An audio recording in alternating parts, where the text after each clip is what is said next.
we decided, we went through like 3 different ideas, and we wanted to do the short documentary film. The vibes embracing our roots as like Filipinos, but also like navigating that with like being in the US and engaging in all of this American culture, but also like always coming back to like our Filipino roots, especially with how we are and how like FSA started. So why is everyone laughing? Because John's eating chips in the background. I'm hungry.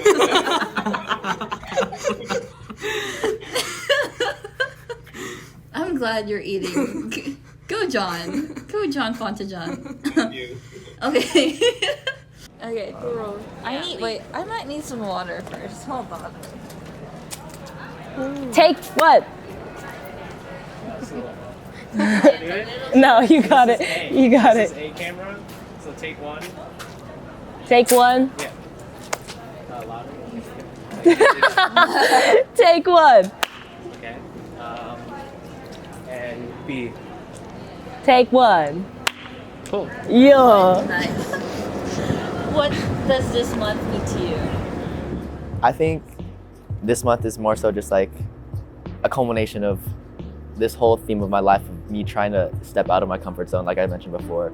It's me being able to like actually willingly embrace who I am and not just be like, oh, focus more so on my American side, but like bridge the gap between being Filipino and American to be like Filipino-American. Like growing up for me was definitely different because I had like 2 different worlds that I kind of lived in. Like I had to learn both the Filipino culture and the American culture, whereas they really only had to learn the American culture. Like when I was younger, I was like, a part of me like wish I wasn't Filipino because it was hard growing up that way.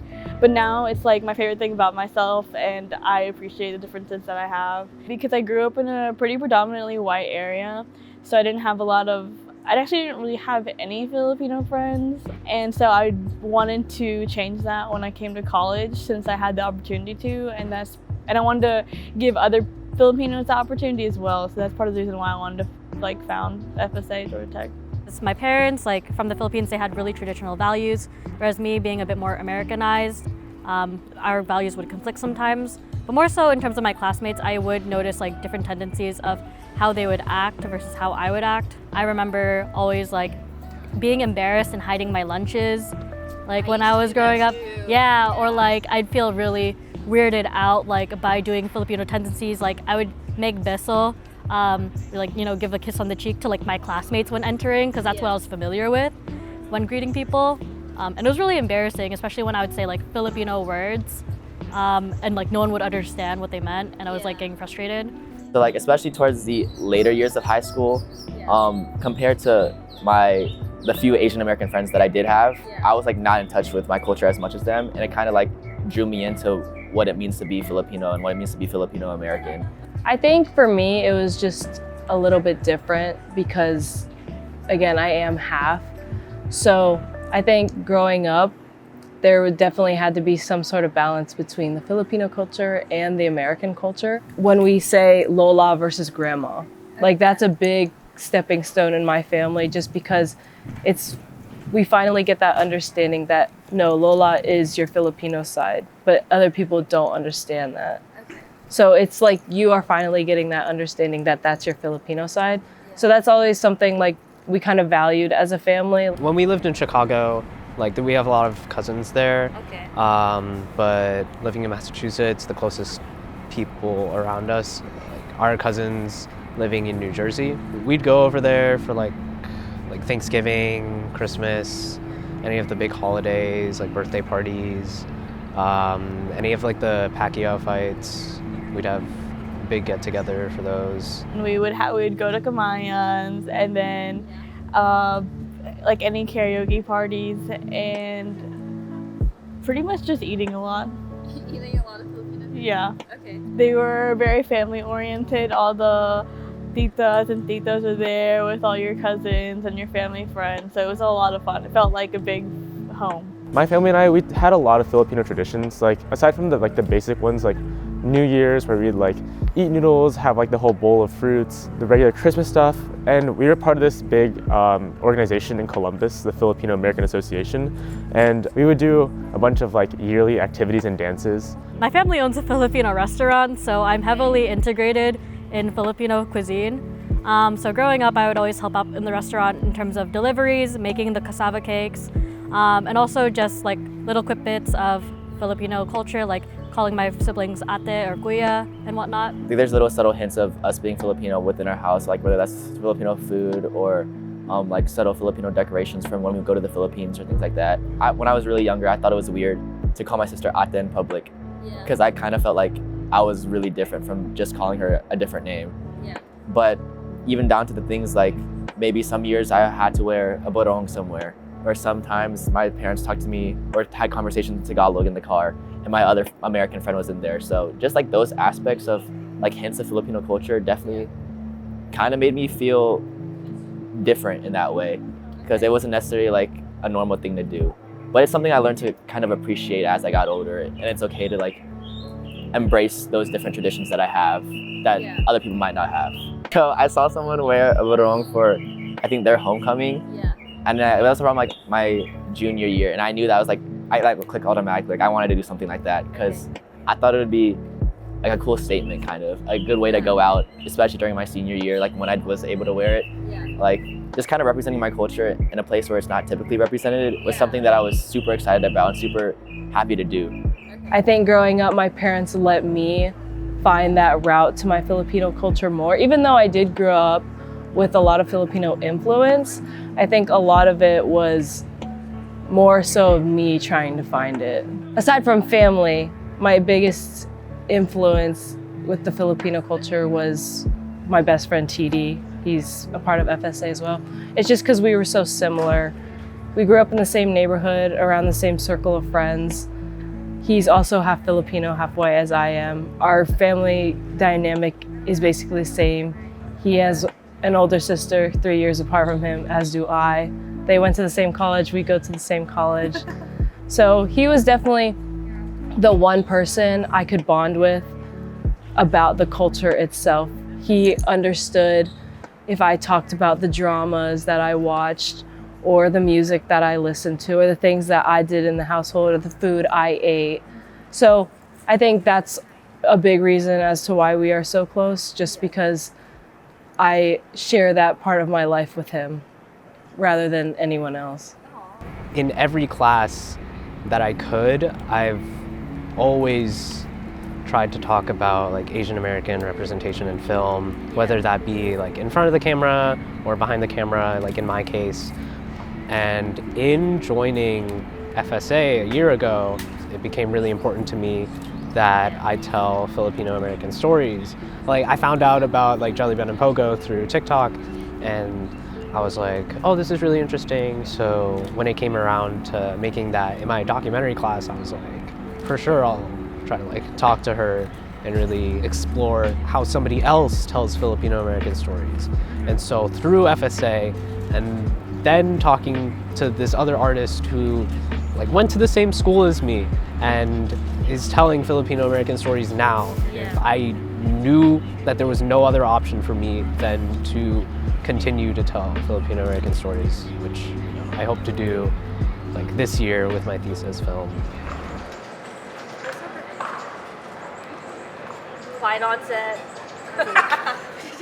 I feel like the Filipino-American History Month, to me, it feels like the best time to express my culture, my love for my culture. Since it's just dedicated to the Philippines, I can like really learn more about the history of the Philippines and the Filipino-Americans outside of just like when Filipino-Americans came and like how did they come here, why did they come here, just that, but like more about like the history of Philippines and how Filipino-Americans have made a big impact on American society, American culture, politics. Having this month and recognizing it allows me to like kind of reclaim my like identity and like get rid of like that embarrassment, because like yeah, like it just really feels empowering and reminds me like it's really cool to be Filipino. Like we have so many like aspects that are beautiful I know there's been like a lot of history with, you know, us as Filipinos and like Filipino-Americans itself.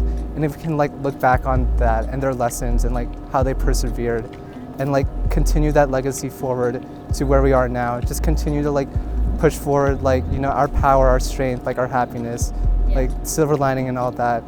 Just making sure to remember like all the tradition, not just the culture and the traditions, but the steps we've taken to be where we are now. So definitely legacy. Taking the time to learn more about Filipino culture and history that I probably don't already know because I wasn't raised in the Philippines, so I don't know all the traditions and history. And so it's also a learning experience, not for people who aren't Filipino, but for people who are that want to learn more about their origins.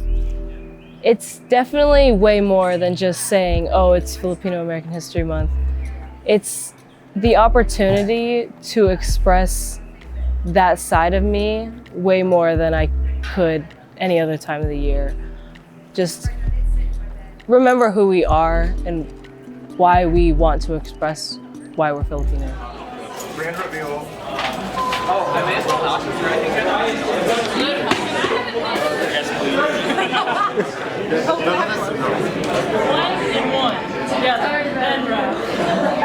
Huh? Time. Sorry.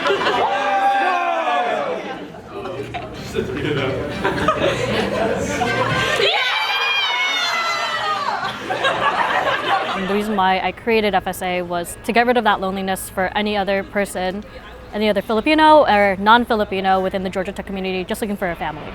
So FSA means to me like a lot. It means like friends, family, like so much growth in terms of like developing who you are as a person, your values, and just a safe place.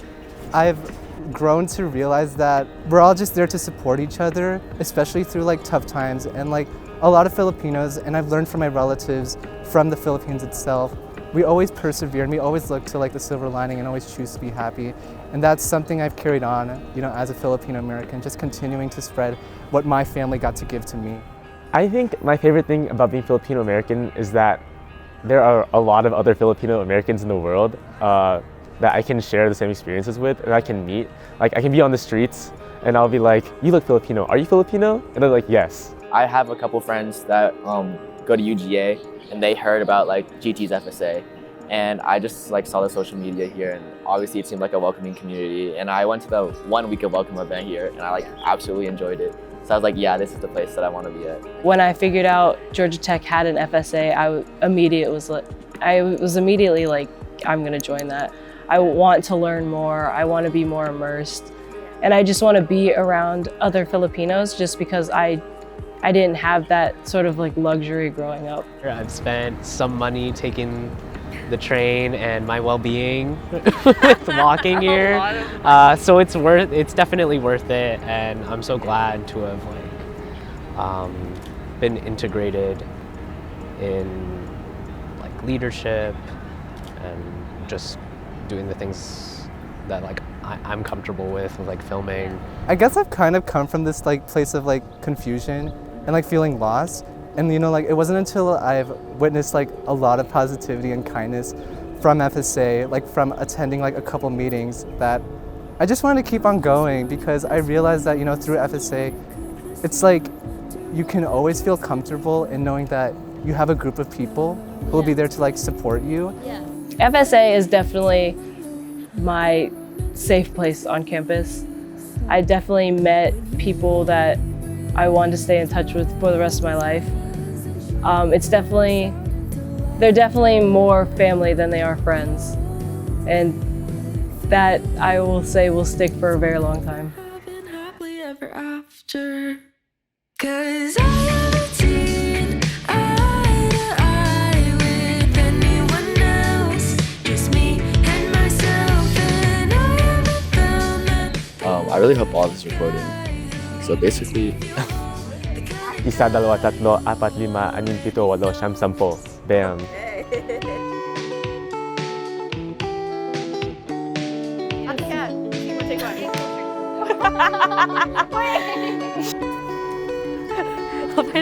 What if I do the thing where I'm just like looking behind?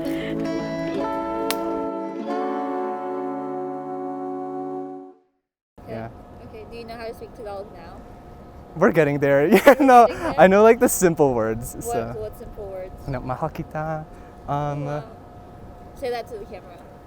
Mahal kita. That's Korean. That's shoot.